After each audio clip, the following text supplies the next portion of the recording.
Keith. I tell you, that's for all the world. It sounds like you're suckling a fucking bus driver. At every conceivable level, isn't it?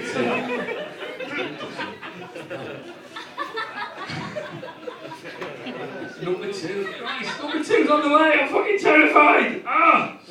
When I say number 2, obviously, I mean the child, not a turd. I had one before I came on, professional. But of course, hey, there is the big elephant in the room in the beautiful moment of childbirth, isn't it? Before the woman that you love and adore produces a child, and in that incredible moment that unites us all as a species, that beautiful moment of childbirth, that child, of course, is preceded by a considerably large turd, which emerges from your missus. Don't tense up, this is real life, we can talk about it, that's what comedy's about, right? And you see that poo come out and think, oh, fucking hell, that's real. That's the kinkiest thing we've ever done. She's never done that before. Not even used the coffee table once, but this is...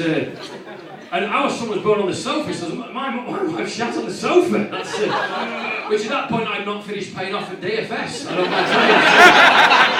I ordered the best part of 900 quid, and that poo comes out, and it's very real, and you see that poo, and you look at the midwife, she looks at the poo, she looks back at you.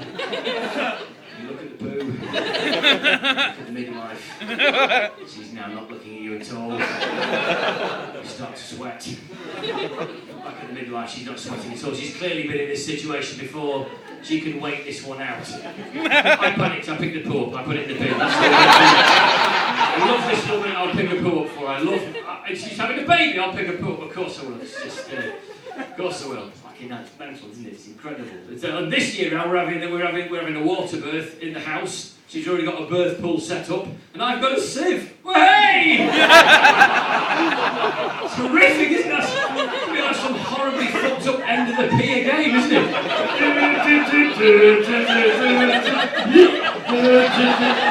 Oh, the beauty of childbirth. I think I got them all. I'd like the cuddly lion, please. If I could choose the prize. Unbelievable. It's mental. It's crazy business. Unbelievable. Ah. Good. So I've got some fucking terrified. I really am. I'm talking a lot about poo, but that's my life. And no one tells you when you become a parent, essentially, you deal with shit your whole day. That's the reality of being a parent.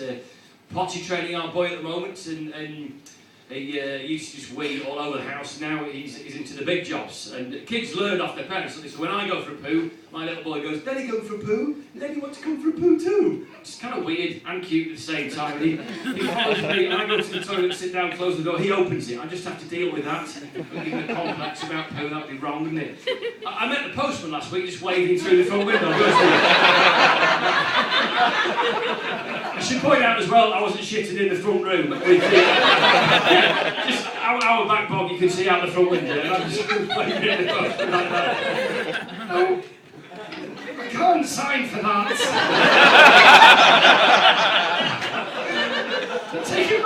Take it to Chesterfield. I'll pick it up in 48 hours. We sit there, me and Lenny, and he sits on his potty, I sit on the toilet, and we both poo, and we chat about places going and dinosaurs. And sometimes I'm getting a bit frightened if he's got a bit of a difficult poo, like kids do, they get a bit scared, and you look at me and you go, "Hold my hands, please, Daddy." Like you need to wingman to get him through it, like an African goose in Top Gun. We sit there, we hold hands, and we poo, and I kind of think to myself, I never thought my life would end up like this. But I don't think you've truly lived until you've held the hands of another man, looked him right in the eyes, swelled at the back of his soul, lost some bullshit. Then you are a man, my son. A couple of weeks ago, this was horrific. We sat there holding hands, pooing and chatting about dinosaurs. It was Diplodocus that day. And this kind of impish joy just flashed across his face. I knew he was up to me, and he just looked at me and went, "I'm going to beat you, Daddy." He's thrown down a challenge on the lavatory. Now, I can't let him win anything till he's, 18, 19 years old, can I? Otherwise I've got a massive power struggle on my hands in the old home. So, yeah, you'll be back in at 10:30, young man, without a scratch on Dad's card. I've made myself clear. I think you'll find Dad will beat you with his shit off in 2011. How about you swivel on that, dickhead? I'll sell the car for drugs for you. Alright, say that. breakfast ready, and so I start pushing a bit too hard. He just gets up off the loo and starts running through the house with a turd hanging out his bottom like a goldfish has learned to run. I panic, I push too hard, I find myself in boots the following afternoon. Now, I'll level with you, I'm trying to be honest to you tonight, what this is about. Having bum grapes is probably the worst experience of my entire life. If any other man has ever had a pile in his life, you couldn't feel any less useful to the human race when you've got a bum grape, because you can barely stand up, you certainly can't sit down. Your life is essentially reduced to just squatting in a pair of loose-fitting shorts with no pants on, constantly looking for a slight headwind to take the sting away. So I was in boots, trying not to cry, and the reason I was trying not to cry was because we were looking at a product called Germaloids. Now, talk about kicking someone when they're fucking down. I'm not a scholar of English language, but Germaloids is obviously the compression of two key words, isn't it? Germaline and hemorrhoids, just woven together by some deeply evil wanker in marketing, who's actually managed to make having bum grapes even more horrific than the reality of having bum grapes actually is. I couldn't buy the Anusol because I say in the soil. That was worse. But I thank my lucky stars I'm not a woman, because the stuff women have to just deal with in our so-called civilised society is abhorrent as far as I'm concerned. There's a product, you've probably all seen it, girls, on the ladies' only shelf at Boots, product called Vagisil, yeah? My vag is ill on every single level. That is wrong, that should not be allowed, should it? That is, at least Caniston had the good grace just to invent a name out of nowhere, didn't it? I'd like some Caniston, please. What's it for? It doesn't matter, thank you very much. Goodbye, I'm still alive, thank you. They didn't call it Scratchy Fan, they did it by themselves. They looked after you. Ridiculous. I don't think I'm blowing apart any massive male trade secrets here, but it's a piece of piss being a man. I think women get a much harder deal in life than men do. Emotionally, physically, it's a lot easier to be a man. Helen's like, well, she's 9 months pregnant at the moment. It's insane. I take my hat off to any woman who's ever been pregnant. Literally, if she needs to eat, she needs to eat. If she needs a piss, she's already wet her pants. There's no room in her body. She's got a lung hanging out of her left armpit when I left the house, but she's soldiering on. And it's cruel. Life is cruel to women. And literally 20 or 30 times a day, this baby will just kick her in the vagina, out of nowhere. Just floor her. Like, oh, fucking hell. Oh, dear. We're in Sainsbury's last week. She fell into the fucking crisps. It was ridiculous. I turned around, she's just rolling around in the kettle chips going, oh, fucking hell, it's kicking in the cunt again. Oh, dear. No words, not mine. I'm reporting the facts, Doncaster. She's from Sheffield. She swears like a fucking trooper. Face of an angel, body of Venus, but the mouth of a fucking plasterer. I don't mind telling you.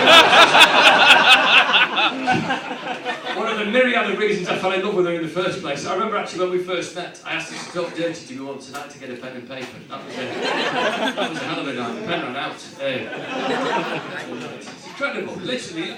I genuinely don't think, even if we had the equipment, men could cope with the discomfort of labour and childbirth and child rearing and bearing a child. We couldn't. I try and put myself in Anna's position when I see her in excruciating agony. All I can imagine, fellas, can you imagine if maybe a small hand just reached out of your bottom 20 or 30 times a day and just flicked you on a bollock? That's probably what you're looking at. Because we take it for granted being a man, don't you?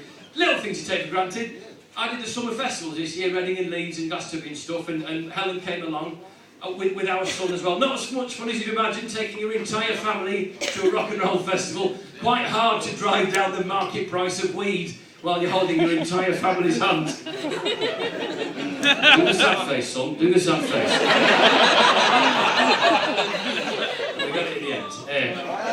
But Helen had an experience that changed her life and made me realise things we take for granted. She used a thing, some of the ladies may have used this, a thing called a shiwi at the festival. It's incredible. It's a little invention. It's like a little plastic kind of funnel that you pop underneath your kind of festival underskirtage, and there's a little pipe that comes out the front so ladies can essentially wee like a man, stood up, and you can hear all the women having a great time in the loo, just running around going, woohoo, it's like having a willy, just weeing on each other, having a great time.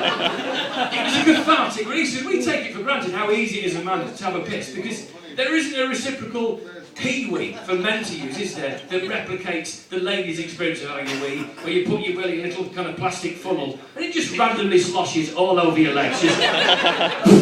Finally, it starts off in one direction. Really loud lady wee as well, don't ask me how I know, but... and then...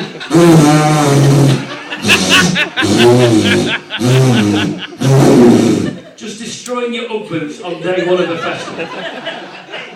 Piece of piss being a man, it really is. The world's going fucking nuts as well, let's talk about something really quite rude, but hopefully we'll get something from it. I realised I'm not so world ago. It was early this year. I was watching the BAFTAs with my mother, and I think The Only Way is Essex won a BAFTA. Let's just say that out loud again. We're all living in the fucking real world. The Only Way is Essex won a British Academy Film and Television Award. That is fucking mental for starters. And that's like letting Steps into the Rock and Roll Hall of Fame, isn't it? If you go out the way, Lenny, H wants to eat the fucking sandwiches. Go on, let him run them up, right? Now, I was watching with my mother, and one of these women from the show was on it, from The Only Way is Essex, and I'm being kind when I call her a trollop, because they're horrible creatures, the men and the women, they pride themselves on knowing fuck all, as if that's a good thing. I know nothing, it's fucking brilliant. No, it's not, kill yourself, right? Get to a better place. And this lady she was on the red carpet, and I use the word lady as a loose term. And she said, it's great being here at the BAFTAs. I've done me vajazzle especially. Now, I had no idea what vajazzle was at this point. My mother certainly didn't. She's 67, she lives in a village. She lives a sheltered life. And some of you may not know what a vajazzle is, some of you may do, because it's getting talked about a lot in the media. They even mentioned it on Newsnight, I think, at one point. But it would seem that essentially some women have now been so bullied by the men in their lives who are so just polluted from watching so much hardcore porn and think it's just normal to watch strippers every single fucking night, and they've bullied them into not only shaving their vaginas off, not off, the hair off, that's a massive distinction. They shave the hair off and stick glitter on with glue, and this is called a vajazzle, right? This is happening, this is fucking insane. They're doing arts and crafts on vaginas to entertain the retarded men in their lives. Now, if I was to drop my trousers now and I'd done some arts and crafts with some pipe cleaners, crepe paper and yoghurt pots, you'd have me sent to the fucking mental hospital, wouldn't you, Doncaster? And I'd thank you for it upon my release, right? And also,